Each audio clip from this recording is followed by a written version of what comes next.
সন্ধিয়া ৫ বজাত আলোক নিজৰ অফিচত বহি আছিল। প্ৰেমৰ মৃত্যুৰ প্ৰমাণপত্ৰত চহী কৰিবলৈ ওলাইছিল। পত্নী মেঘাই স্বাক্ষৰ কৰি এমাহৰ আগতেই পঠোৱা বিবাহ বিচ্ছেদৰ কাগজ-পত্ৰ। তাৰ ড্ৰয়াৰত সেইবোৰ পৰি আছিল। নিৰ্জীৱ কাগজৰ টুকুৰাৰ দৰে নহয়, জীৱন্ত জ্বলি থকা অগ্নিকুণ্ডৰ দৰে। সেইবোৰ সি স্পৰ্শ কৰাৰ লগে লগেই মেঘাৰ শেষ কথাবোৰ তাৰ মনত পৰিল, যিবোৰে বিষাক্ত কাঁড়ৰ দৰে তাৰ হৃদয়ত বিন্ধিছিল। মই এই শ্বাসৰুদ্ধকৰ মধ্যবিত্ত জীৱনটো জীয়াই থাকিব নোৱাৰোঁ আলোক। তোমাৰ সৰু পৃথিৱীখনতকৈ মোৰ সপোনবোৰ বহুত ডাঙৰ। মই মডেলিঙৰ বাবেই জন্ম হৈছোঁ। তোমাৰ মাৰ ঠাট্টা মস্কৰা শুনি ঘৰৰ কাম কৰিবলৈ জন্ম লোৱা নাই। এই বুলি কৈ তাই এসময়ত একেলগে থাকিবলৈ আৰু মৰিবলৈ শপত খোৱা ঘৰখনৰ দুৱাৰদলি পাৰ হৈ গ'ল। যেতিয়া সম্পৰ্কটো নিজেই মৰিল, তেতিয়া এই কাগজখনত চহী কৰিবলৈ কিয় ভয় কৰিব? আলোকে নিজকেই কঠোৰ কৰি ল'লে। সি কলমটো তুলি ল'লে। ঠিক তেতিয়াই তাৰ ফোনটো বাজি উঠিল। পৰ্দাত মেঘাৰ মাকৰ নামটো জিলিকি উঠিল। খন্তেক সময়ৰ বাবে সি ফোনটো নোলোৱাৰ কথা ভাবিলে। অস্তিত্বহীন সম্পৰ্ক এটাৰ লগত জড়িত সকলো বস্তুৰে লগত তেওঁৰ কি সম্পৰ্ক আছিল? কিন্তু তেতিয়া মনতে যিয়েই নহওক বুলি সি ফোনটো তুলি ল'লে। হয় মা। ইফালৰ পৰা অহা মাতটো আছিল ধুমুহাৰ প্ৰথম চিঞৰ। আলোক, ক'ত আছা? মেঘা, আমাৰ মেঘা ৰাতিপুৱাৰ পৰাই ঘৰলৈ উভতি অহা নাই। এই কথা শুনি আলোকৰ বুকুখন ধপধপাই উঠিল। কি? সি আচৰিত হৈ ক'লে। কিন্তু লগে লগে সি নিজকে স্থিৰ কৰি ল'লে আৰু মাতত যিমান পাৰি উদাসীনতাৰে ক'লে, তেন্তে ইয়াৰ বাবে মই কি কৰিব পাৰোঁ? তাই নিজৰ ঘৰখন, নিজৰ সম্পৰ্ক সকলো নিজাববীয়াকৈ এৰি থৈ গ'ল। তাই নিশ্চয় বন্ধুৰ ঘৰত পাৰ্টি কৰি আছে। এই স্বাধীনতাই তাই বিচাৰিছিল। এতিয়া তাই য'তেই মন যায় তালৈ যাব পাৰিব। ইয়াৰ লগত মোৰ কি সম্পৰ্ক? আলোক, ভগৱানৰ খাতিৰত তেনেকৈ নক'বা। শাহুৱেকৰ মাতত এতিয়া হুমুনিয়াহ। ৰাতিপুৱা তাই ইণ্টাৰভিউ এটালৈ গুচি গ'ল। এঘণ্টাৰ পিছত আহিম বুলি কৈছিল। এতিয়া সন্ধিয়া হৈছে আৰু তাইৰ ফোনটোও বন্ধ। মই বৰ ভয় খাইছোঁ। ইণ্টাৰভিউ? শব্দটো শুনি আলোকৰ কাণ দুখন জোকাৰি গ'ল। এটা মডেলিং ইণ্টাৰভিউ। এই ছোৱালীজনী বিপদত পৰিছে নেকি? খন্তেক সময়ৰ বাবে ভগ্ন স্বামী আৰু তাৰ ভিতৰত আহত প্ৰেমিকৰ মাজত সংঘৰ্ষ হ'ল। এজনে ক'লে তাইৰ প্ৰাপ্য শাস্তি পোৱাটো ভাল, কিন্তু আনজন এতিয়াও তাৰ হৃদয়ৰ এটা কোণত লুকাই থকা সি কঁপি উঠিছিল। কঠোৱা মাতেৰে সি ক'লে, মই নাভাবোঁ যে চিন্তাৰ কোনো কাৰণ আছে। তাই আহিব। তাই হয়তো বন্ধুৰ লগত থাকিব পাৰে। এই বুলি কৈ সি ফোনটো কাটি দিলে। কিন্তু ফোনটো কাটি দিয়াৰ লগে লগে এক অদ্ভুত উৎকণ্ঠাবোধে তাৰ হৃদয়খন আগুৰি ধৰিলে। কঁপালত ঘামৰ টোপাল ওলাই পৰিল। ফোনটো বিচ্ছিন্ন হৈ গৈছিল যদিও আলোকৰ কাণত শাহুৱেকৰ হুমুনিয়াহ প্ৰতিধ্বনিটো তেতিয়াও ৰৈ আছিল। সি চকীখনত নিথৰ হৈ শিলৰ মূৰ্তিৰ দৰে বহি আছিল। সন্মুখত কম্পিউটাৰৰ স্ক্ৰীণত কামৰ নম্বৰবোৰ জিলিকি উঠিছিল যদিও চকুৰ আগত এখন মুখ জিলিকি থাকিল, মেঘাৰ। ঘণ্টাৰ পিছত ঘণ্টা ধৰি চাই থাকিব পৰা সেই একেখন ধুনীয়া মুখ, আৰু সেই একেখন মুখেই এতিয়া তাৰ জীৱনৰ আটাইতকৈ ডাঙৰ কষ্ট হৈ পৰিছিল।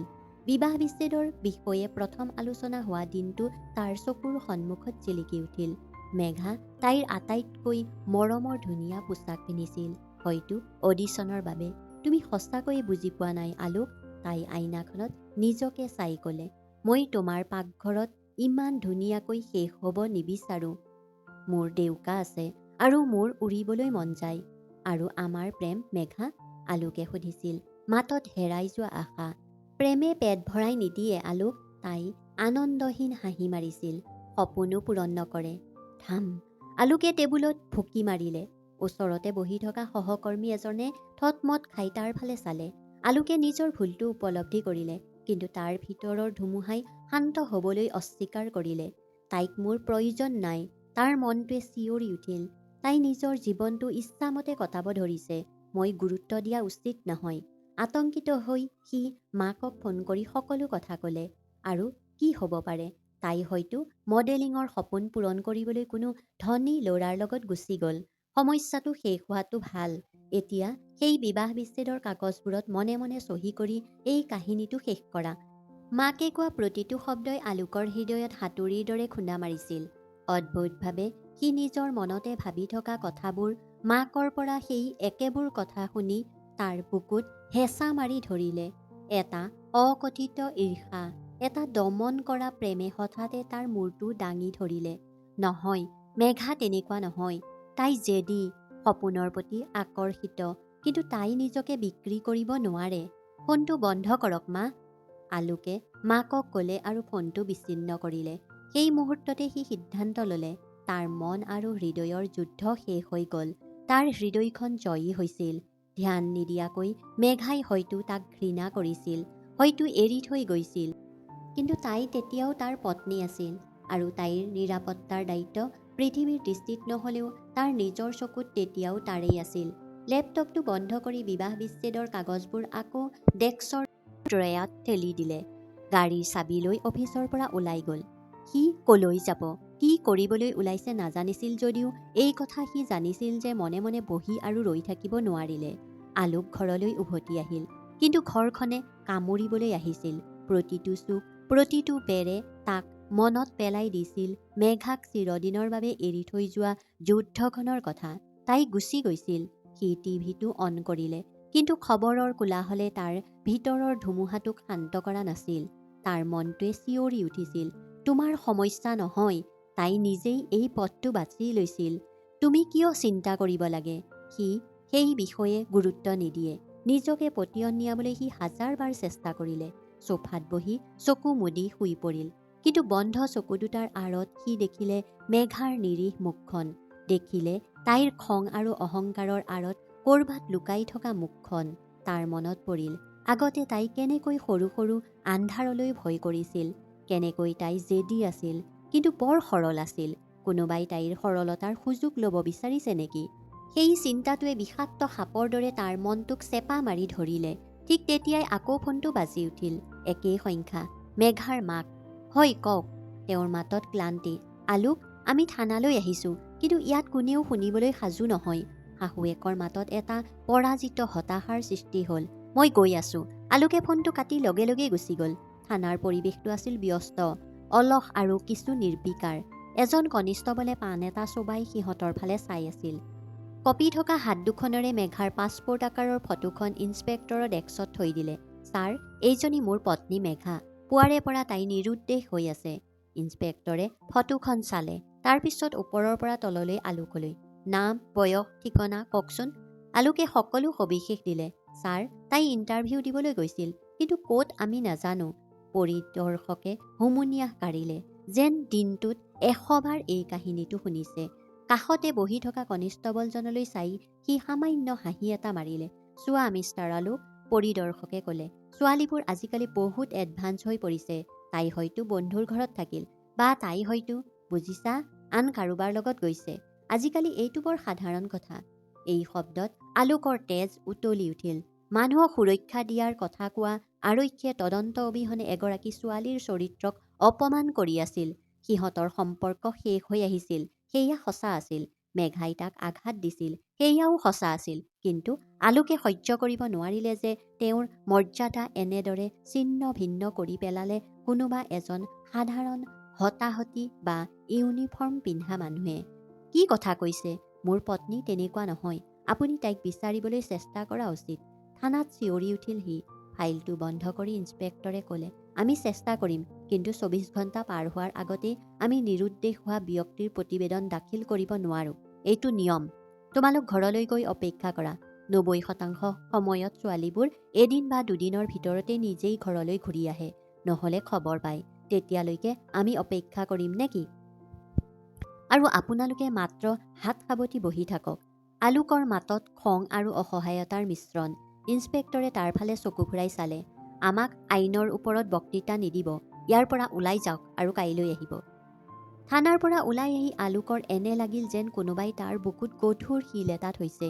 সি নিৰ্ভৰ কৰা আইনখন নিয়মৰ পুথিৰ মাজতেই সীমাবদ্ধ আছিল। পত্নীৰ জীৱনতকৈ 24 ঘণ্টীয়া নিয়ম এটা বেছি গুৰুত্বপূৰ্ণ আছিল। ঘৰলৈ উভতি অহাৰ পথত মেঘাৰ মাকে বৰকৈ কান্দিবলৈ ধৰিলে। মোৰ ছোৱালীজনী ক'ত আছে? কি অৱস্থাত আছে আলু? কিবা এটা কৰা। আলোকে তেওঁ কি ক'ব পাৰে? সি নিজেই বিধ্বস্ত হৈ পৰিছিল। যুঁজখন এতিয়া মেঘাক ঘূৰাই পোৱাৰ বাবে নহয়, যুঁজখন এতিয়া তাইৰ সন্মানৰ বাবেই হৈছিল। যিগৰাকী মহিলাৰ নাম এতিয়াও আইনগতভাৱে তাৰ নামৰ সৈতে জড়িত আছিল, তাৰ ঘৃণা, তাৰ খং, তাৰ অহংকাৰ সকলো সেই পুলিচজনৰ ফালে নিৰ্দেশিত হৈছিল। এটা জঘন্য বস্তুৱে তাক থেতেলিয়াই পেলালে। সি উপলব্ধি কৰিলে যে এই পৃথিৱীত মেঘাই যদি বিপদত পৰে তেন্তে পুলিচ বা সমাজেও তাইক সহায় নকৰে। তাইক বিচাৰি পোৱা মানুহ এজনেই আছিল, কাৰণ হৃদয়ত ঘৃণা থকাৰ পিছতো ক'ৰবাৰ ভিতৰৰ গভীৰতাত এতিয়াও সত্যটো ৰৈ আছিল যে মেঘা তাৰ দায়িত্ব। সি পোনে পোনেই শহুৰেকৰ ঘৰলৈ গ'ল। মেঘাৰ ৰুমটো চাব লাগিব। মাতত অদ্ভুত দৃঢ়তাৰে দুৱাৰমুখত থিয় হৈ থকা শহুৰেকক ক'লে, পুলিচে একো নকৰে, আমি ক্লু বিচাৰিবই লাগিব। মেঘাৰ হাতত লেপটপ বা ডায়েৰী আছে নেকি য'ত তাই কিবা লিখিব? আলোকে পোনপটীয়াকৈ কথা ক'লে, হয়, সেই পুৰণি ডেস্কৰ ড্ৰয়াৰটোত তাইৰ লেপটপ এটা আছে। শাহুৱেকে ক'লে। কপি থকা হাত দুখনেৰে আলোকে লেপটপটো খুলিলে। পাছৱৰ্ড? সি মেঘাৰ জন্মৰ তাৰিখ দিলে, অশুদ্ধ। নিজৰ নামটো দিলে, অশুদ্ধ। তাৰপিছত সিহঁতৰ প্ৰথম লগ পোৱাৰ কথা মনত পৰিল। দুয়োজনে প্ৰথম লগ পোৱাৰ তাৰিখটো নিজৰ গোপন ক'ড বুলি ক'লে। সেই তাৰিখটো দিলে আৰু লেপটপটো খোল খালে। তাৰ বুকুখন ধপধপাই উঠিছিল। সি মেঘাৰ ব্ৰাউজিং হিষ্ট্ৰী পৰীক্ষা কৰিলে। তাইৰ ব্ৰাউজিং হিষ্ট্ৰী, শেহতীয়া ফাইল, ইমেইল সকলোবোৰ খন্দা আৰম্ভ কৰিলে। প্ৰতিটো ক্লিকৰ লগে লগে তাৰ আশাবোৰ বাঢ়ি আহিল আৰু তাৰ পিছত ছিন্ন ভিন্ন হৈ পৰিল। সকলো স্বাভাৱিক আছিল। অনলাইন শ্বপিং, ৱেবছাইট, ৰন্ধা-বঢ়া ৰেচিপি আৰু কিছুমান গীত। ক'তো চাকৰি বা সাক্ষাৎকাৰৰ কথা কোৱা নাছিল। আৰু তাৰ পিছত টেবুলত পৰি থকা এখন ৰঙীন পমফ্লেটত তাৰ চকু পৰিল। ইয়াত গাঢ় আখৰেৰে লিখা আছিল, will a career in the glittering world. জিলিকি থকা পৃথিৱীখনত কেৰিয়াৰ গঢ়ি তোলক। ড্ৰিম ইভেণ্টছৰ বাবে যুৱ স্মাৰ্ট ছোৱালীৰ প্ৰয়োজন। আকৰ্ষণীয় দৰমহা আৰু ডাঙৰ সুযোগ। ঠিকনা ছেক্টৰ 18, নয়ডা। আলোকৰ হাত দুখন কঁপি উঠিল। এইটো এটা ক্লু আছিল, এটা বাস্তৱিক, কঠিন সূত্ৰ। তাৰ যুদ্ধৰ প্ৰথম পৰ্যায় এতিয়া নিৰ্ধাৰণ কৰা হ'ল। আলোকৰ হাতত পমফ্লেটখন কঁপি উঠিল। কাগজ এটুকুৰা আছিল যদিও ঘৃণাৰ ধুমুহাত জ্বলিবলৈ চেষ্টা কৰিছিল আশাৰ শিখা। নয়ডা, ছেক্টৰ 18। এই ঠিকনাটোৱেই মেঘাৰ সপোনৰ দুৱাৰ নে কোনোবা অশুভ কাহিনীৰ প্ৰথম ষ্টপ সি নাজানিছিল। ঘৰৰ পৰা ওলাই গ'ল। মেঘাৰ দেউতাকে ক'লে, আলোক, ময়ো যাম। আলোকে খন্তেক সময়ৰ বাবে তেওঁৰ ফালে চালে। তাৰপিছত ক'লে, নাই, তাত কিবা ভুল হ'লে মই নিবিচাৰোঁ আপুনি কিবা বিপদত পৰক। আপুনি ঘৰত থাকক। মই কিবা গম পোৱাৰ লগে লগে আপোনাক ফোন কৰিম। 18 নং ছেক্টৰ। সেই ঠিকনাটো আছিলে এটা পুৰণি বাণিজ্যিক ভৱনত। লিফ্টৰ সলনি সৰু সৰু চিৰিবোৰ আছিলে। তৃতীয় মহলাত সৰু দুৱাৰ এখন। ড্ৰিম ইভেণ্টছ বুলি লিখা আছিল। আলোকৰ হৃদয়খন জোকাৰি গ'ল। দীঘলকৈ উশাহ এটা লৈ দুৱাৰত টুকৰ মাৰি ভিতৰলৈ ভুমুকি মাৰিলে। অফিচটো সৰু আৰু সহজ আছিল। 2-3জনী ছোৱালী এফালে নাৰ্ভাছ হৈ বহি আছিল। সন্মুখত এখন টেবুলত বহি আছিল 40 বছৰীয়া এগৰাকী মহিলা, স্মাৰ্ট, আধুনিক, মুখত ভুৱা হাঁহি এটা মাৰি। হয়, মই তোমাক কেনেকৈ সহায় কৰিম? মহিলাগৰাকীয়ে আলোকক ওপৰৰ পৰা তললৈ তাইৰ মূল্যায়ন কৰি সুধিলে। কঁপি থকা হাত দুখনেৰে আলোকে মেঘাৰ ফটোখন পকেটৰ পৰা টানি আনিলে। এইজনী মোৰ পত্নী। সাক্ষাৎকাৰৰ বাবে আহিছিল নেকি কালি পুৱা? ফটোখন চাই মহিলাগৰাকীৰ চকু দুটা খন্তেক সময়ৰ বাবে, মাত্ৰ এটা মুহূৰ্তৰ বাবে মহিলাগৰাকীৰ চকুত চিনাকিৰ জিলিকনি এটা জিলিকি উঠিল যদিও তাই খৰধৰকৈ নিজকে সংযত কৰিলে। তাইৰ মুখখন আকৌ গহীন হৈ গ'ল। পৰিৱৰ্তনটো ইমানেই সূক্ষ্ম আছিল যে আন কোনোৱে হয়তো লক্ষ্য কৰা নাছিল। কিন্তু আলোকৰ চকু দুটা ঈগলৰ দৰে আছিল। ক্ষমা কৰিব, মহিলাগৰাকীয়ে ঠাণ্ডাকৈ ক'লে, আমাৰ ৰেকৰ্ডত সেই নামৰ কোনো ছোৱালী নাই। আমি প্ৰতিদিনে কেইবা ডৰ্জন ছোৱালীৰ সাক্ষাৎকাৰ লওঁ। সকলোৰে মুখখন মনত ৰখা সম্ভৱ নহয়। প্লিজ মেম, ভালকৈ চাওকচোন। আলোকৰ মাতত এতিয়া অনুৰোধৰ সুৰ এটা ধৰিলে। তাই মোক কৈছিল যে তাই ড্ৰিম ইভেণ্টছত সাক্ষাৎকাৰ দিবলৈ আহি আছে। চাওক, মই তাইৰ কোঠাত এই পমফ্লেটখন পাইছিলোঁ। সি পমফ্লেটখন দেখুৱালে। মহিলাগৰাকীয়ে মাত্ৰ এবাৰ চকু ফুৰালে আৰু ক'লে, এইখন আমাৰ পমফ্লেট নহয়। কোনোবাই আমাৰ নামটো অপব্যৱহাৰ কৰিছে। আপুনি আন ঠাইত সোধা উচিত। মই পুলিচৰ ওচৰলৈ গ'লো। আলোকৰ মাতটো অলপ ওপৰলৈ উঠি আহিল। তাৰ অসহায়তা খঙলৈ পৰিণত হ'ল। ২৪ ঘণ্টা ৰ'বা বুলি কয়, মোৰ পত্নী নিৰুদ্দেশ হৈছে, আৰু আপুনি কয় মই একো নাজানো। চাওক মিষ্টাৰ, মহিলাগৰাকীৰ মাতটো এতিয়া কঠোৰ আৰু শুকান হৈ পৰিছিল। তাইৰ চকুৰ কৃত্ৰিম হাঁহিটো নোহোৱা হৈ গৈছিল। এইটো মোৰ অফিচ, থানা নহয়। অভিযোগ থাকিলে সঠিক ঠাইলৈ যাওক। ইয়াত মোৰ বা এই ছোৱালীবোৰৰ সময় নষ্ট নকৰিব। ছিকিউৰিটি। লগে লগে এজন চকীদাৰ সোমাই আহিল। তেওঁক বাহিৰলৈ ওলোৱা পথ দেখুৱাওক। চকীদাৰজনে আলোকৰ হাতখনত ধৰিলে। সেই অপমানে আলোকে নিজৰ ভিতৰত এৰি থৈ যোৱা সকলো সংকোচ আঁতৰাই পেলালে। যোৱাৰ সময়ত সি মহিলাগৰাকীৰ চকুলৈ চাই ক'লে, আপুনি মিছা কথা কৈছে। মই জানো, আৰু মই সঁচা কথা জানিব পাৰিম। সি তাক জোৰকৈ চিৰিৰে ওপৰলৈ ঠেলি দি আঁতৰি গ'ল। সি তাতেই বহিল, চিৰিৰ ওপৰত, পৰাজিত, অপমানিত, কিন্তু ভাঙি যোৱা নাই। ভিতৰৰ মানুহজনী ধূৰ্ত বুলি সি জানিছিল। তাই কেতিয়াও সত্যটো প্ৰত্যক্ষভাৱে প্ৰকাশ নকৰিব। সি উপলব্ধি কৰিলে যে সি অকলে এই যুদ্ধ কৰিব নোৱাৰে। এই অন্ধকাৰ পৃথিৱীৰ বাটটো জনা এজনৰ প্ৰয়োজন আছিল তাক। বিল্ডিঙৰ পৰা ওলাই আহি সি বিপৰীতে থকা চাহ দোকানখনত বহিল। তাৰ মনটোৱে দৌৰি গ'ল। তাৰ মনত পৰিল কলেজৰ পুৰণি বন্ধু বিক্ৰম, যি এতিয়া এজন তদন্তকাৰী সাংবাদিক হৈ পৰিছিল। সি সদায় কৈছিল, সত্য। আৰক্ষীৰ ইউনিফৰ্মে যি বিচাৰি নাপায়, সাংবাদিকৰ সাহসেই বিচাৰি পায়। আলোকে দ্বিধাবোধ কৰি বিক্ৰমক ফোন কৰিলে। সিহঁতে কথা পতা বছৰ বছৰ হ'ল। বিক্ৰম, মই আলোক। আলোক, বাহ, আজি মোলৈ কেনেকৈ মনত পৰিল ভাই? মই ভাবিছিলোঁ তুমি মোক পাহৰি গ'লা। বিক্ৰমৰ মাতত সেই একেই নিৰ্বিকাৰ বতাহ ধৰি ৰাখিছিল। বৰ বিপদত পৰিছোঁ বন্ধু, মোক তোমাৰ প্ৰয়োজন। আলোকৰ মাতত ইমান বেদনা যে বিক্ৰমৰ হাঁহিটো নিমিষতে নাইকিয়া হৈ গ'ল। কি হ'ল, সকলো ঠিক আছেনে? আলোকে চমুকৈ সকলো কথা ক'লে। মেঘাৰ বিদায়, বিবাহ বিচ্ছেদ, তাই নিৰুদ্দেশ হৈছে, আৰু এই ঘটনা আজি সংঘটিত হৈছে নয়ডা, ছেক্টৰ ১৮, ড্ৰিম ইভেণ্টছ। বিক্ৰমে নামটো আওৰাই ক'লে। মাত্ৰ এটা মুহূৰ্ত আলোক, মই গৈ আছোঁ, তুমি তাতেই থাকা, লৰচৰ নকৰিবা। ফোনটো কাটি দিলে। সেই চমু মুহূৰ্তটো আলোকৰ বাবে শতিকা যেন লাগিল। সেই নিস্তব্ধতা, সেই নিসংগতা, তাৰ মনটোৱে তাক সেই দিনবোৰলৈ লৈ গ'ল, যেতিয়া মেঘা কেৱল নাম নহয়, তাৰ সমগ্ৰ বিশ্ব ব্ৰহ্মাণ্ড আছিলে। মেঘাক প্ৰথম দেখা কলেজৰ উৎসৱটোলৈ তাৰ মনত পৰিল। তাই মঞ্চত আছিল, সম্পূৰ্ণ আত্মবিশ্বাসেৰে কথা কৈ আছিল। তাইৰ চকুত স্ফুলিংগ কিবা এটা লাভ কৰিবলৈ জুই। আলোক প্ৰথম দৃষ্টিতেই প্ৰেমত পৰিছিল তাইৰ। সিহঁতৰ লগ পোৱা বাঢ়ি গ'ল। এদিন কফি দোকান এখনত বহি থাকোঁতে মেঘাই তাৰ হাতত হাত থৈ ক'লে, আলোক, মই তোমাক বিয়া কৰাব বিচাৰোঁ, কিন্তু এটা প্ৰতিশ্ৰুতি দিয়া। মই আন কোনো ছোৱালীৰ দৰে নিজৰ ঘৰতে আবদ্ধ হৈ থাকিব নিবিচাৰোঁ। মোৰ বহুত সপোন আছে। মই নিজৰ নাম উজ্বলাব বিচাৰোঁ, নিজৰ পৰিচয় সৃষ্টি কৰিব বিচাৰোঁ। মোক সমৰ্থন কৰিবানে? আলোকে তাইৰ হাতখন আৰু জোৰেৰে ধৰিলে। মই কেৱল তোমাৰ সমৰ্থন নকৰোঁ মেঘা, সি হাঁহিলে। মই তোমাৰ শক্তি হ'ম। তুমি যি বিচাৰা তাকেই কৰিব পাৰা। ব্যৱসায়, চাকৰি, যিকোনো বস্তু। মই তোমাৰ লগত সদায় থাকিম। বিয়াৰ প্ৰথম বছৰবোৰ যেন এক সুন্দৰ সপোন। আলোকে তাইৰ সৰু বৰ প্ৰতিটো ইচ্ছা পূৰণ কৰিলে। সি তাইক নতুন পাঠ্যক্ৰম গ্ৰহণ কৰিবলৈ উৎসাহিত কৰিছিল আৰু তাইক আগবাঢ়ি যোৱাত অনুপ্ৰাণিত কৰিছিল।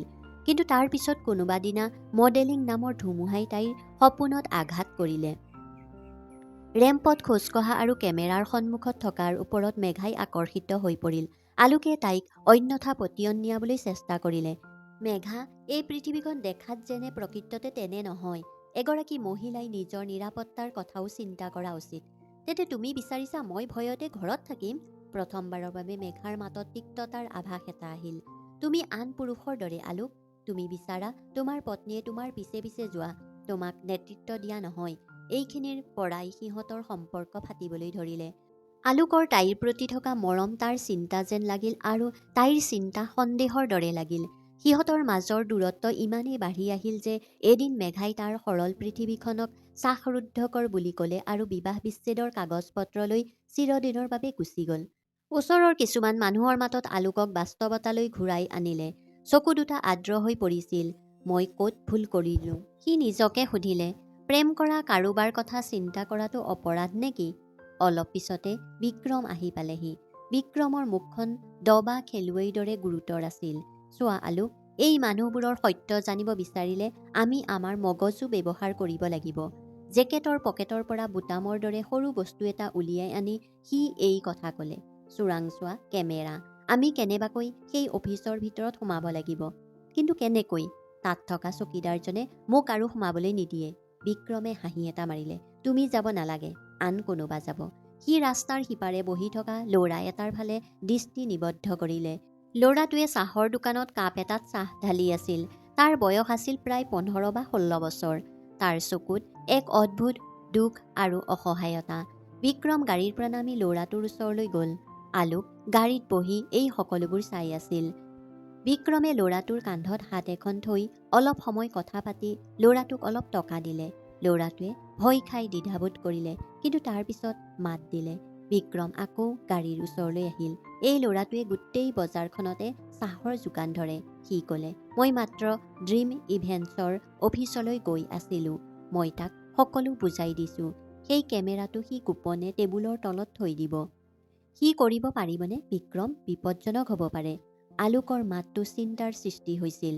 টকাৰ প্ৰয়োজনীয়তাই মানুহক যিকোনো কাম কৰিবলৈ বাধ্য কৰিব পাৰে। আলোক, পিছৰ 15 মিনিট অপেক্ষা নহয়। উশাহ বন্ধ আতংকত পাৰ হৈ গ'ল। সিহঁতে ল'ৰাটোক দেখিলে। দ্বিধাবোধ কৰি চাহ লৈ বিল্ডিঙৰ ভিতৰত সোমাই গ'ল। তাৰ হৃদয়খন ধপধপাই উঠিছিল। প্ৰতিটো মুহূৰ্ততেই তাৰ এনে লাগিছিল যেন চিঞৰ এটা শুনিব আৰু সকলো শেষ হৈ যাব। 15 মিনিট পিছত ল'ৰাটো প্ৰায় দৌৰি বিল্ডিঙৰ পৰা ওলাই আহিল। হুয়া, তাৰ মুখখন সেতা হৈ পৰিছিল। সি পোনে পোনে বিক্ৰমৰ গাড়ীৰ ওচৰ পালেগৈ। কাম হ'ল দাদা, সি হাঁহি হাঁহি ক'লে। মেডামে কাৰোবাৰ লগত ফোনত কথা পাতিবলৈ উঠিছিল, গতিকে মই সেইটো সোমাই দিলোঁ। কিন্তু সেই মেডাম বৰ বিপদজনক। ছোৱালীকেইজনীৰ লগত বৰ লেতেৰা কথা পাতি আছিল। এই কথা কৈ সি ৰৈ নোযোৱাকৈ চাহৰ দোকানখনৰ ফালে দৌৰি গ'ল। এতিয়া আহিল আৰু এটা ৰাউণ্ডৰ অপেক্ষাৰ। বিক্ৰমে নিজৰ লেপটপটো কেমেৰাৰ ৰিচিভাৰত সংযোগ কৰিলে। পৰ্দাত ম্লান ছবি দেখা গ'ল আৰু তাৰ পিছত ড্ৰিম ইভেণ্টছৰ কাৰ্যালয়ৰ ভিতৰ অংশটো স্পষ্ট হৈ পৰিল। কেমেৰাটো সঠিকভাৱে স্থাপন কৰা হৈছিল। দুয়ো বহিল। চকু দুটা লেপটপৰ স্ক্ৰীণত চকু লগাই থাকিল। অফিচত সকলো স্বাভাৱিক যেন লাগিছিল আৰু কেইজনীমান ছোৱালী সাক্ষাৎকাৰৰ বাবে আহিছিল আৰু গৈছিল। মহিলাগৰাকী, যাৰ নাম সিহঁতে পিছত গম পালে, মেডাম ৰশ্মি আছিল। তাই সেই একেটা কৃত্ৰিম হাঁহিৰেই সকলোৰে লগত কথা পাতি আছিল। আলোকে ভাবিবলৈ ধৰিলে, আজিও হয়তো একো নাপাব। কিন্তু সন্ধিয়া হোৱাৰ লগে লগে শেষ ছোৱালীজনী অফিচৰ পৰা ওলাই যোৱাৰ লগে লগে আচল খেল আৰম্ভ হ'ল। মেডাম ৰশ্মিয়ে দুৱাৰখন ভিতৰৰ পৰা তলা মাৰিলে। তাৰপিছত তাই কাৰোবাক মাতিলে, ইয়াত কোনো নাই, আহক। 10 মিনিট পাছত দুজন বিপদজনক চেহেৰাৰ মানুহ অফিচত সোমাই গ'ল। সিহঁতক ব্যৱসায়ী অংশীদাৰ যেন লগা নাছিল, কাঠঘাৰাৰ জাল্লাদ যেন লাগিছিল। কিমান চৰাই আছে? এজনে ঘৃণনীয় হাঁহিৰে সুধিলে। 2। কিন্তু এজনীয়ে বহুত ফৰফৰাই আছে। কালিৰ জনী, যিয়ে নিজকে এগৰাকী ডাঙৰ মডেল বুলি ভাবিছিল। এই কথা শুনি আলোকৰ তেজ নিথৰ হৈ পৰিল। সি অনুমান কৰিলে যে মেঘাৰ কথা হৈছে। তেন্তে তাইৰ ডেউকা কাটি দিয়া আৰু তাইক সোঁৱৰাই দিয়ক যে এবাৰ পিঞ্জৰাত সোমাই গ'লে চৰাইটোৱে গান গাব নোৱাৰে, কেৱল আদেশ মানি চলে।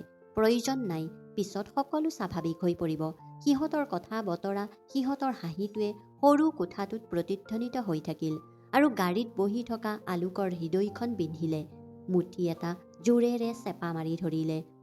বিক্ৰমে কান্ধত হাত এখন থৈ ক'লে, শান্ত হ'বা আলোক, শান্ত হ'বা। এই খঙে আমাক দুৰ্বল কৰি তুলিব। চোৱা, আমি যিটো অপেক্ষা কৰি আছিলোঁ সেয়া পাইছোঁ। এই ৰেকৰ্ডিঙে এই শগুনবোৰৰ ন্যায়ৰ কাষ চাপিব।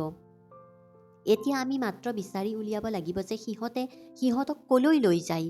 গাড়ীখন আন্ধাৰৰ আলিবাটত ৰখাই থোৱা আছিল আৰু লেপটপৰ স্ক্ৰীণখন বন্ধ হৈ আছিল যদিও দালাল কেইটাৰ ঘৃণনীয় কথাবোৰে আলোকৰ কাণত গলি যোৱা লাভাৰ দৰে বাজি উঠিছিল। ডেউকা কাটি পেলাওক। আলোকৰ চকুৰ পৰা চকুলো বৈ আহিল।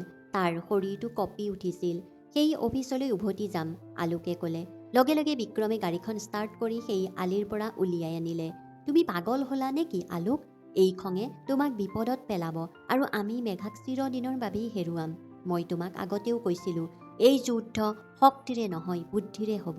তেন্তে মই কি কৰিম বিক্ৰম? আলোকে কান্দি উঠিল। তাৰ মাতত অসহায়তাৰ ঢৌ এটা ফুটি উঠিছিল। মই ইয়াত বহি ৰৈ চাই থাকিব নোৱাৰোঁ। মোৰ মেঘাৰ লগত কেনে ব্যৱহাৰ কৰি আছে মই কেনেকৈ বুজাম? তাইৰ মাথো উৰি যাব বিচাৰিছিল আৰু ময়ে তাইক আকাশত বিপদ আছে বুলি কৈ থাকিলোঁ। হয়তো তাইক বুজাবলৈ চেষ্টা কৰি থকা হ'লে আজি তাই এই পিঞ্জৰাটোত নাথাকিলহেঁতেন। প্ৰথমবাৰৰ বাবে আলোকে তাৰ ভুলটো উপলব্ধি কৰিলে। এই অপৰাধবোধ তাৰ খঙতকৈ বেছি বেদনাদায়ক আছিল। বিক্ৰমে গাড়ীখন নিৰ্জন ঠাইত ৰখাই দিলে। এতিয়া মোৰ কথা ভালকৈ শুনা। সেই বেজটো আমি বিচাৰিব লাগিব বিক্ৰম, য'ত সিহঁতে মেঘাক ৰাখিছে। মই জানো, বিক্ৰমে ক'লে, কিন্তু কেনেকৈ? ৰশ্মিৰ দৰে ধূৰ্ত মহিলাই কেতিয়াও কোনো সূত্ৰ এৰি নাযায়। তাইক অনুসৰণ কৰাটো বিপদজনক হ'ব পাৰে। বিক্ৰমে খন্তেক সময়ৰ বাবে ভাবিলে। তাৰ অভিজ্ঞ সাংবাদিকতাৰ চকু দুটা চৌপাশটোত স্কেন কৰি আছিল। আলোক, প্ৰতিটো ডাঙৰ গোপনীয়তাৰ আটাইতকৈ দুৰ্বল লিংকটো হ'ল সকলো দেখা কিন্তু নিমাত হৈ থকা সৰু মানুহবোৰ। এই বিল্ডিঙৰ চাৰিওফালে থকা দোকানবোৰ, চাহ বেপাৰীজন, পানৱালা, গেলামালৰ দোকানৰ মালিক, এই মানুহবোৰে এই অঞ্চলৰ CCTV ফুটেজ লাইভ কৰি আছে। এইটো আলোকৰ বাবে যুক্তিসংগত যেন লাগিল। কম ৰিস্ক আৰু অধিক তথ্য আগবঢ়োৱা পদক্ষেপ আছিল। পিছদিনা ৰাতিপুৱা তেওঁলোক পুনৰ একেটা অঞ্চললৈ আহিছিল। দোকানীক সুধিছিল, কিন্তু একো নাপালে। তেনেতে তেওঁলোকৰ চকু এটা ৰাস্তাৰ চুকত থকা এখন সৰু পাণ দোকানত পৰিল। তাতে এজন বৃদ্ধ মানুহ বহি আছিল। তেওঁৰ মুখত জীৱনৰ উত্থান পতনৰ গভীৰ ৰেখা আছিল। এইবাৰ আলোকে নিজে কথা কোৱাৰ সিদ্ধান্ত ল'লে। বুঢ়াৰ ওচৰলৈ গ'ল। তেওঁৰ কণ্ঠত হৃদয় বিদাৰক স্বামীৰ বেদনা। বাবা, এইজনী মোৰ পত্নী। 2 দিন ধৰি নিৰুদ্দেশ হৈ আছে তাইক শেষবাৰৰ বাবে এই অফিচতেই দেখা গৈছিল। যদি আপুনি তাইক দেখিছে বা এই অফিচৰ বিষয়ে কিবা জানে, অনুগ্ৰহ কৰি মোক সহায় কৰক। বুঢ়াজনে ফটোখনলৈ অলপ সময় চালে। তাৰপিছত ক'লে, ল'ৰা, এই মানুহবোৰ একেবাৰেই ভাল নহয়। কথাটো তেওঁ প্ৰায় ফুচফুচাই ক'লে, তুমি যি ভাবিছা সেয়া সঁচা। এইটো অফিচ নহয়, ছোৱালীক ফান্দত পেলোৱাৰ আড্ডা। কলৈ লৈ গৈ আছে সিহঁতে ছোৱালীবোৰক? আলোকৰ উশাহ বন্ধ হৈ যোৱাৰ দৰে হ'ল। ইয়াৰ পৰা পঠিয়াই দিয়ে মেৰঠ, মুজাফ্ফৰনগৰ, তাত থকা বেশ্যালয়বোৰলৈ। মেৰঠ, বেশ্যালয়? এই কথাবোৰে আলোকৰ মনত হাতুৰিৰ দৰে কোব দিলে। গোটেই শৰীৰটো অজ্ঞান হৈ পৰিল। তাৰ চকুৰ আগত অন্ধকাৰ হৈ পৰিল। আলোকে আৰু নিজকে ধৰি ৰাখিব পৰা নাছিল। ভৰি দুখন কঁপিলে আৰু সি ঠিক তাতেই ৰাস্তাৰ কাষতেই বহিল। তাৰ উশাহ নিশাহ দ্ৰুত হৈ পৰিল। সি ক্লান্ত হৈ পৰিছিল। চকু দুটা শূন্যতালৈ চাই আছিল। মোৰ মেঘা, মোৰ বিশুদ্ধ মেঘা, সেই নৰকত। সি বিৰবিৰাই উঠিল। তাৰ মুখখনে হুমুনিয়াহ কাঢ়িছিল, মাত নহয়। বিক্ৰমে তাক ওচৰৰ চাহ দোকান এখনত বহিবলৈ দিলে আৰু পানী খাবলৈ দিলে। আলোক, এতিয়া আমি গম পাইছোঁ। এতিয়া আমি এটা পৰিকল্পনা কৰিম। মই মোৰ সহকৰ্মীৰ লগত কথা পাতিম আৰু লগত এটা বিশেষ পুলিচৰ দল লৈ যাম। কিন্তু এতিয়া আলোকৰ মুখত ভয় বৰঞ্চ বিমূৰত পৰা এক বিভ্ৰান্তিৰ নিস্তব্ধতা। সি বিক্ৰমৰ ফালে চালে। নাই, সি সৰু কিন্তু দৃঢ় মাতেৰে ক'লে, পুলিচৰ অভিযানে হুলস্থুলৰ সৃষ্টি কৰিব, মেঘাক হত্যা কৰিব পাৰে আৰু আন ঠাইলৈ লৈ যাব পাৰে। মই সেই ৰিস্ক নলওঁ। তেন্তে আমি কি কৰিম? বিক্ৰমে সুধিলে। আলোকৰ চকুত এতিয়া বিপদজনক সংকল্প এটা ধৰি ৰাখিছিল। মই তালৈ যাম। মই নিজেই তালৈ যাম। সেই বেশ্যালয়ৰ গ্ৰাহক হিচাপে। আৰু মই নিজেই মোৰ মেঘাক বিচাৰি উলিয়াম। বিক্ৰমে আচৰিত আৰু চিন্তাৰে আলোকলৈ চাই থাকিল। চিন্তাটোৱেই আলোকক বিতৃষ্ণাত ভৰাই তুলিলে। সিও জানিছিল যে এইটো এক মাৰাত্মক পদক্ষেপ হ'ব পাৰে। যদি তাৰ প্ৰকৃত পৰিচয় প্ৰকাশ পায়, তেন্তে তাক হত্যা কৰি ঠিক তাতেই পেলাই দিয়া হ'ব। কিন্তু মেঘাৰ প্ৰতিচ্ছবি তাৰ চকুৰ সন্মুখত আছিল আৰু এই প্ৰতিমূৰ্তিটোৱেই তাক সাহস দিছিল। সি তাৰ জমা থকা সঞ্চয়খিনি উলিয়াই ল'লে আৰু মনে মনে মাকৰ গহনা কেইটামান লৈ ল'লে, যিবোৰ মাকে বেয়া দিনৰ বাবে সাঁচি ৰাখি থৈছিল। কলৈ যোৱা আলোক? মাকে সুধিলে। মই মেঘাক আনিবলৈ যাওঁ মা, মাকৰ চকুলৈ নোচোৱাকৈ সি ক'লে। যেতিয়া উভতি আহিম মই তাইৰ লগত আহিম আৰু যদি নাহোঁ তেন্তে মাত্ৰ জানি থওক মই চেষ্টা কৰিছিলোঁ। এই বুলি কৈ সি ঘৰৰ পৰা ওলাই গ'ল। সি জানিছিল যে সি তাৰ জীৱনটো শেষ কৰিবলৈ ওলাইছে। এটা অন্ধকাৰ ম্লান নিশাত আলোক আৰু বিক্ৰম এখন পুৰণি গাড়ীত উঠি মিৰঠ ফালে গৈ আছিল। আলোকে গোটেই বাটটোত এটা শব্দও কোৱা নাছিল। বিক্ৰমে তাৰ লগত কেইবাবাৰো যুক্তি দিবলৈ চেষ্টা কৰিছিল। আলোক, এইবোৰ বৰ বিপদজনক। অন্তত আৰু 2-3জন মানুহ লগত লৈ যোৱা ভাল। মোৰ বন্ধু কেইজনমান আছে। নাই, আলোকে বাধা দিলে। যিমান বেছি মানুহ সিমানেই সন্দেহ বাঢ়িব। মই অকলেই যাম, তুমি মাত্ৰ গাড়ীখন লৈ বাহিৰত ৰৈ থাকিবা। মিৰঠত উপস্থিত হৈ সিহঁতে কুখ্যাত স্কেপ মাৰ্কেটলৈ ৰাওনা হ'ল। সেই অঞ্চলত যিমানেই ওচৰ চাপি আহিল, আলোকৰ হৃদস্পন্দন সিমানেই বেগেৰে ধপধপাবলৈ ধৰিলে। এই ঠাইখন আছিল নৰকৰ প্ৰথম দুৱাৰৰ দৰে। সৰু সৰু লেতেৰা আলিবাট, ভঙা ৰাস্তা আৰু বতাহত বিয়পি আছিল মদ, চিগাৰেট, সস্তীয়া সুগন্ধিৰ শ্বাসৰুদ্ধকৰ গোন্ধেৰে বতাহ ভৰি পৰিছিল। প্ৰতিটো চুকত দালাল থিয় হৈ আছিল, শগুনৰ দৰে চকু দুটা প্ৰতিজন পথচাৰীৰ স্কেন কৰি আছিল। বিক্ৰমে গলিৰ বাহিৰত গাড়ীখন ৰখাই দিলে। আলোকে ক'লে, হয়তো মই তাইক লৈ উভতিম, নহ'লে আৰু কেতিয়াও ঘূৰি নাহোঁ। এই বুলি কৈ সি গাড়ীৰ পৰা নামিল। বিক্ৰমে পিঠিত হাত এখন থৈ দিলে। Everything will be fine. আলোকে এজন নিৰ্বিকাৰ অশ্লীল মানুহৰ মুখা পিন্ধিলে। তাৰ আচৰণ আছিল মিছা সাহস, কিন্তু ভিতৰি ভিতৰি তাৰ হৃদয়খন ভয়ংকৰ ধুমুহাৰ মাজেৰে জুৰুলা হৈ পৰিছিল। লগে লগে এজন দালাল তাৰ ওচৰলৈ আহিল। কি বিচাৰে মালিক? এয়া আপোনাৰ প্ৰথমবাৰ নেকি? আলোকে মাতটো যিমান পাৰি গধুৰ আৰু ৰুক্ষ কৰি ক'লে, হয়, নতুন কিবা এটা মাল। এই শব্দ মাল তাৰ কাণৰ বিষৰ দৰে লাগিল।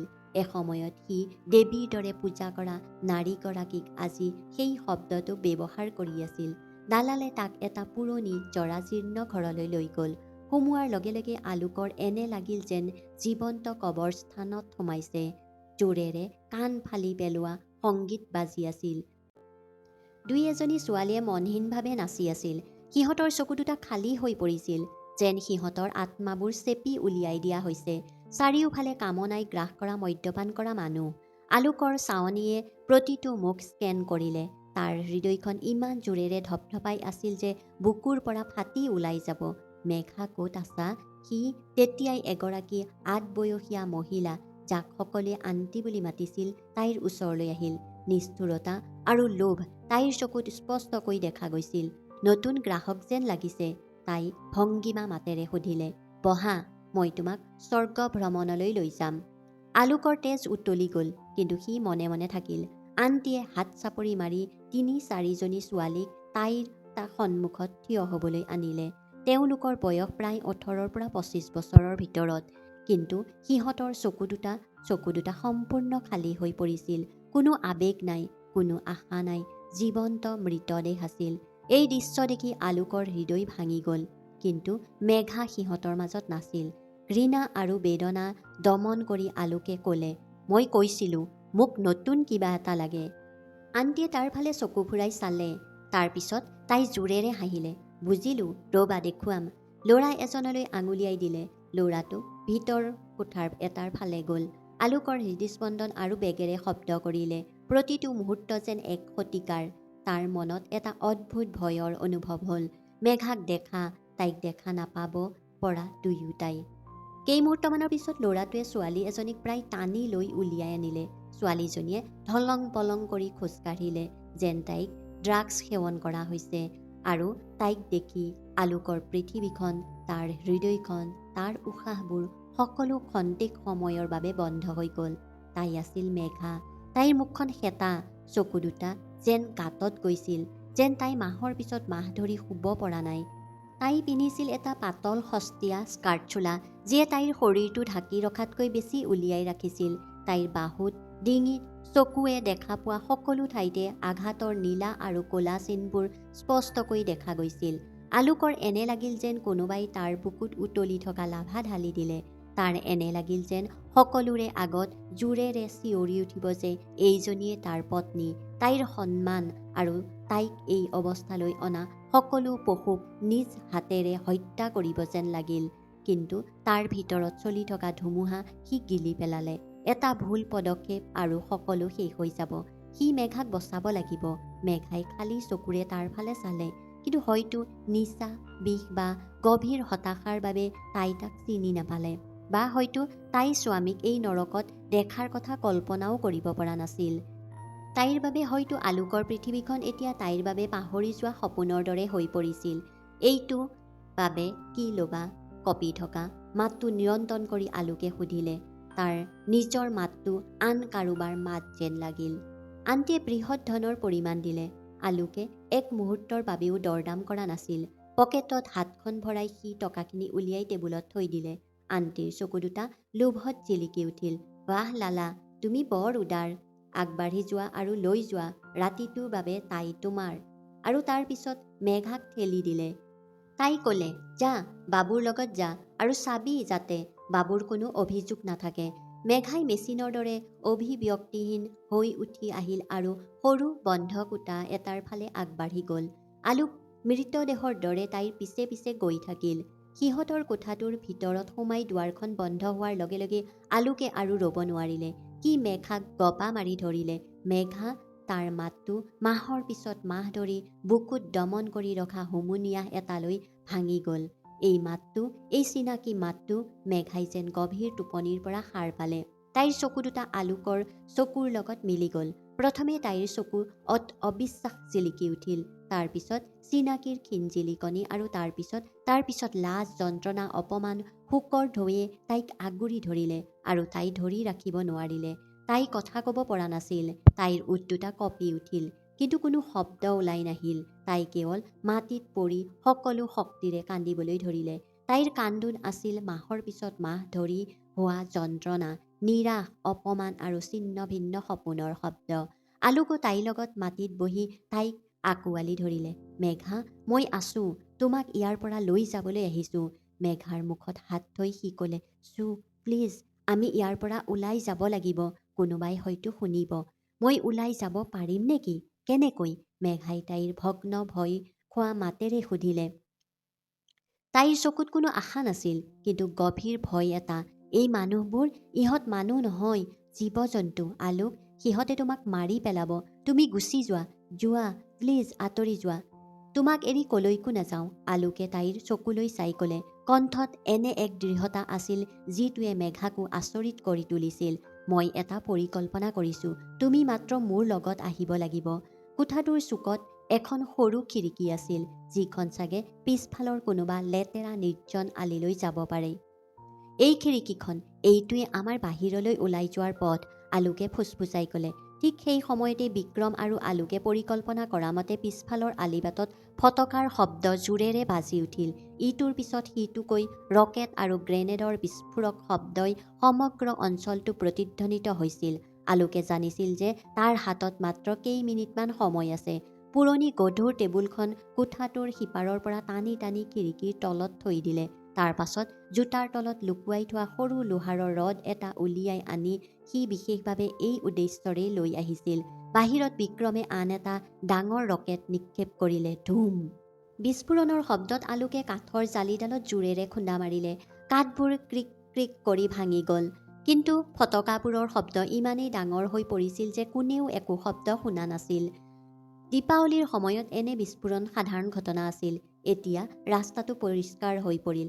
মেঘা, প্ৰথমে তুমি নামিব লাগিব, সি ক'লে। চিন্তা নকৰিবা, মই তোমাক ধৰিম। খিৰিকীখন বৰ ওখ নাছিল, প্ৰথম মহলাৰ সমান আছিল। কিন্তু মেঘাৰ শৰীৰ আৰু সাহস দুয়োটা বিফল হৈছিল। তাই ভয়ত কঁপি উঠিছিল। মেঘাৰ যি সামান্য সাহস আছিল গোটাই ল'লে। আলোকে প্ৰথমে তাইক খিৰিকীৰ পৰা নামি অহাত সহায় কৰিলে। মেঘাৰ ভৰি দুখনে লেতেৰা আলিবাটটো স্পৰ্শ কৰাৰ লগে লগে আলোকে খৰখেদাকৈ জঁপিয়াই পৰিল। আলিবাটটো আন্ধাৰ আৰু দুৰ্গন্ধময় হৈ আছিল। ইজনে সিজনৰ হাতত ধৰি দৌৰি গ'ল। অলপ দূৰৈত ৰাস্তাৰ চুক এটাত এখন পুৰণি গাড়ী ৰখাই থোৱা আছিল। ষ্টাৰ্ট হৈ আছিল। বিক্ৰম সিহঁতৰ বাবে দুৱাৰখন খুলি অপেক্ষা কৰি আছিল। দুয়ো খৰধৰকৈ গাড়ীত উঠিল। ব'লা, খৰধৰ কৰা, আলোকে চিঞৰি উঠিল। কোনেও গম পোৱাৰ আগতেই চকাবোৰ ঘূৰিবলৈ ধৰিলে আৰু গাড়ীখনে আন্ধাৰ ফালি সেই নৰকৰ পৰা দ্ৰুতগতিত আঁতৰি গ'ল। সেই নিশা সিহঁত এটা অতিথিশালাত থাকিল। বিক্ৰম এটা সুকীয়া কোঠাত আছিল, আৰু এটা কোঠাৰ ভিতৰত দুজন মানুহ আছিল। এজনৰ শৰীৰত অগণন ঘাঁ আৰু আনজনৰ আত্মাই সমানেই গভীৰ দাগ বহন কৰিছিল। আলোকে সাৱধানে মেঘাক বিচনাত শুৱাই দিলে। তাই প্ৰথমবাৰৰ বাবে পোহৰ দেখিলে। আলোকে তাইক পোহৰত প্ৰথমবাৰৰ বাবে সঠিকভাৱে দেখিলে। গালত ৰঙা ৰঙৰ আঙুলিৰ চিন আছিল। তাইৰ ওঠ দুটা ফাটি ফুলি উঠিছিল। হাতৰ কব্জাৰ ৰছীবোৰৰ পৰা গভীৰ ঘাঁ। আলোকে গৰম পানী আৰু টাৱেল এখন লৈ আহিল, আৰু অতি আলফুলীয়াকৈ সি মেঘাৰ ঘাঁবোৰ চাফা কৰিবলৈ ধৰিলে। প্ৰতিবাৰেই তিতা কাপোৰখনে তাইৰ ছালত স্পৰ্শ কৰিলে মেঘাৰ গোটেই শৰীৰটো কঁপি উঠিল। তাই চকু দুটা মুদি দিলে, যেন নিজকে আন এটা আঘাতৰ বাবে সাজু কৰি আছে। বিষাইছে নেকি? আলোকে সুধিলে অতি নিম্ন মাতেৰে। মেঘাই কোনো উত্তৰ নিদিলে। তাই মাত্ৰ চিলিঙৰ ফালে খালী দৃষ্টিৰে চাই থাকিল। সেই নিশা আলোক তাইৰ বিচনাৰ কাষত মজিয়াত বহিল। সি মাথো তাইৰ ফালে চাই থাকিল। ৰাতিপুৱাৰ প্ৰথম ৰশ্মিৰ লগে লগে আলোকে বাহিৰৰ পৰা চাহ আৰু কিছু খাদ্য আনিলে। মেঘা বিচনাৰ চুকত হুমুনিয়া কাঢ়ি আছিল। মেঘা, কিবা এটা খাই লোৱা। আলোকে প্লেটখন তাইৰ ফালে আগবঢ়াই দিলে। মেঘাৰ চকুৱে আলোকৰ চকুত লগ লাগিল। তাইৰ মাজত গভীৰ অসহ্যকৰ অপৰাধবোধ এটা আছিল। তুমি কিয় আহিলা আলোক? প্ৰতিটো শব্দৰ লগে লগে চকুলো বৈ আহিল। মই তোমাক এৰি দিলোঁ। তোমাৰ প্ৰেমক মই নাকচ কৰিলোঁ। মই তোমাৰ লগত সকলো কৰিলোঁ যিবোৰ পত্নীয়ে কেতিয়াও কৰিব নালাগে। পত্নীয়ে কেতিয়াও কৰিব নোযোৱা কাম মই কৰিলোঁ। বিবাহ বিচ্ছেদৰ কাগজত চহী কৰি পঠিয়াই দিলোঁ। তোমাৰ সৰু পৃথিৱীখনক মই শ্বাসৰুদ্ধকৰ বুলি ক'লোঁ। তোমাৰ প্ৰেমক মই পিছপৰা বুলি ক'লোঁ। মই তোমালৈ ঘৃণাৰে চাইছিলোঁ। তথাপিও মোক সেই নৰকৰ পৰা উদ্ধাৰ কৰিবলৈ তুমি তোমাৰ জীৱনটো কিয় বিপন্ন কৰিলা? তাই সুধিলে। তাইৰ ডিঙিটো শ্বাসৰুদ্ধকৰ হৈ পৰিল। আলোকে প্লেটখন এফালে ৰাখিলে। নিজৰ চকু দুটাও আৰ্দ্ৰ হৈ পৰিছিল। সি আহি তাইৰ বহুত ওচৰত বহিল। জানানে মেঘা, তুমি মোক এৰি যোৱাৰ সময়ত মই ভাবিছিলোঁ মোৰ পৃথিৱীখন শেষ হৈ গৈছে। মই তোমাক ঘৃণা কৰিবলৈ আৰম্ভ কৰিছিলোঁ। মই প্ৰতিদিনেই তোমাৰ কথা ভাবিছিলোঁ। তুমি মোৰ জীৱনলৈ কেতিয়াও নাহিলেই ভাল আছিল। সেই বিবাহ বিচ্ছেদৰ কাগজবোৰত চহী কৰিবলৈ মই কিমানবাৰ কলমটো তুলি লৈছিলোঁ তুমি নাজানা। কিন্তু প্ৰতিবাৰেই মোৰ হাতখন কঁপি উঠিছিল। কাৰণ ঘৃণাৰ তলত গভীৰভাৱে হৃদয়ৰ কোনোবা কোণত এটা সত্য পুতি থোৱা আছিল। সি দীঘলকৈ উশাহ এটা ল'লে। সেই সত্যটো আছিল যে মই তোমাক ভাল পাইছিলোঁ মেঘা। সঁচা প্ৰেম আৰু প্ৰকৃত প্ৰেমৰ লগত চৰ্ত নাহে। সন্মুখত কি আছে ই দেখা নাপায়।